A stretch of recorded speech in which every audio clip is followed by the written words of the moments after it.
कभी कभी हम किसी बड़ी फैक्ट्री के सामने से गुजरते हैं, हजारों मशीन्स चल रही होती हैं, सैकड़ों लोग प्रोडक्शन फ्लोर पर काम कर रहे होते हैं और ट्रक्स में भर भर कर कपड़े दुनिया के अलग अलग देशों में भेजे जा रहे होते हैं। लेकिन उस समय हम शायद ही कभी ये सोचते हैं कि इस फैक्ट्री की शुरुआत कहाँ से हुई होगी। क्या ये हमेशा से इतनी बड़ी थी या फिर ये भी किसी एक छोटे से कमरे में शुरू हुई होगी जहाँ सिर्फ एक मशीन थी और एक आदमी का सपना। आज की कहानी एक ऐसी ही एक जर्नी की है और ये कहानी है साहू एक्सपोर्ट की। एक ऐसी कंपनी जिसने सिर्फ गारमेंट एक्सपोर्ट नहीं किए बल्कि हजारों लोगों के करियर भी बनाए।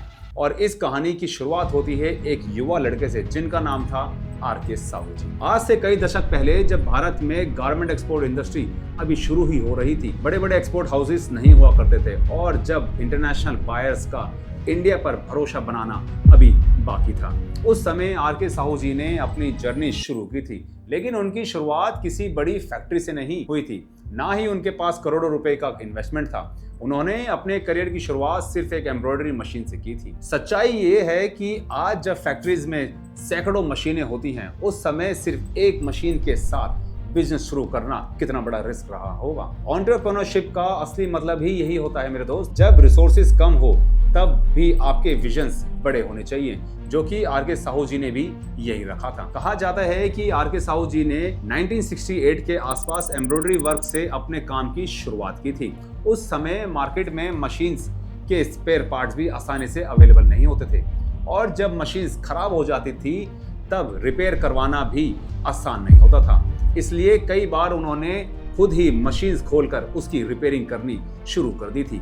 और यहीं से उन्होंने एक चीज सीखी कि बिजनेस सिर्फ प्रॉफिट करने का नाम नहीं बल्कि बिजनेस का मतलब है प्रॉब्लम सॉल्विंग। और धीरे धीरे उन्होंने एम्ब्रॉयडरी वर्क में अपनी स्किल्स बढ़ाई। फिर उन्होंने फैब्रिकेशंस के काम को शुरू किया और फिर आया वो मोमेंट जिसने उनकी जर्नी को एक नई दिशा दे दी। ये बात है करीब करीब 1979 की। यही वो साल था जब उन्होंने गारमेंट एक्सपोर्ट बिजनेस में अपना कदम रखा था। उस समय एक्सपोर्ट करना इतना आसान नहीं था, ना ही इंटरनेट था और ना ही ग्लोबल सप्लाई चेन इतनी स्ट्रांग थी और इंटरनेशनल बायर्स तक पहुंच पाना भी बहुत बड़ी बात थी।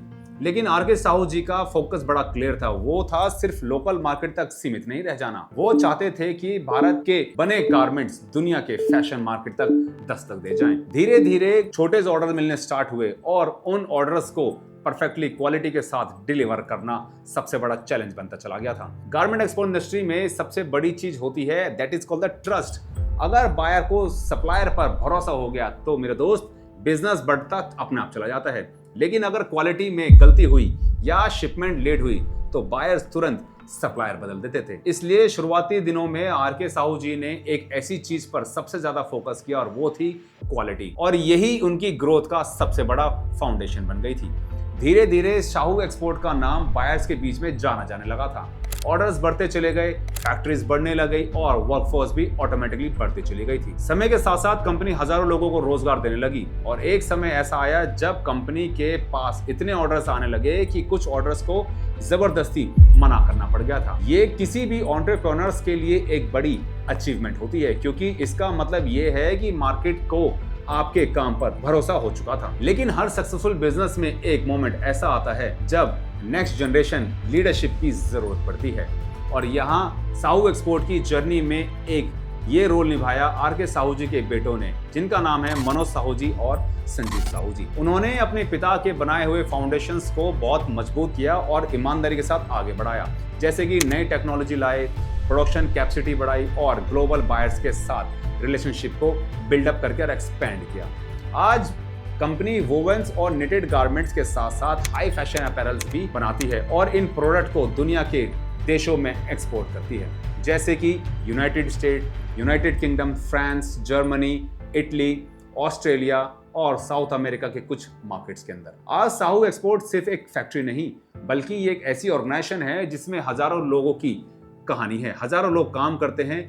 इंडस्ट्री डेटा के अनुसार कंपनी के इकोसिस्टम में हजारों एम्प्लॉइज जुड़े हुए हैं। लेकिन इस जर्नी से हमें क्या सीख मिलती है? शायद सबसे बड़ा लेसन ये है कि कोई भी बिजनेस ओवरनाइट सक्सेस नहीं बनाता। हर बड़ी कंपनी कभी एक छोटे आइडिया से ही शुरू हुई थी, और अगर फाउंडर के पास विजन हो, टीम में डेडिकेशन हो और सिस्टम स्ट्रांग हो तो एक छोटी शुरुआत भी एक दिन हजारों लोगों की जिंदगी बदल सकती है। आज जब हम साहू एक्सपोर्ट की जर्नी को देखते हैं तो हमें सिर्फ एक सक्सेसफुल कंपनी दिखाई देती है, लेकिन उसके पीछे छुपी है सालों की मेहनत, सालों का रिस्क और सालों का फेलियर्स, और एक ऐसा विजन जिसने एक मशीन से शुरू करके एक ग्लोबल एक्सपोर्ट तक का सफर तय किया है। हो सकता है कि आज इस वीडियो को देखने वालों में से कोई स्टिचिंग ऑपरेटर बैठा हो, कोई मर्चेंडाइजर देख रहा हो, कोई प्रोडक्शन का एग्जीक्यूटिव हो या फिर कोई एंटरप्रेन्योर बनने का सपना देखता हो। लेकिन याद रखिएगा मेरे दोस्त, हर बड़ी कंपनी कभी एक छोटे आइडिया से ही शुरू होती है, और अगर विजन क्लियर हो और मेहनत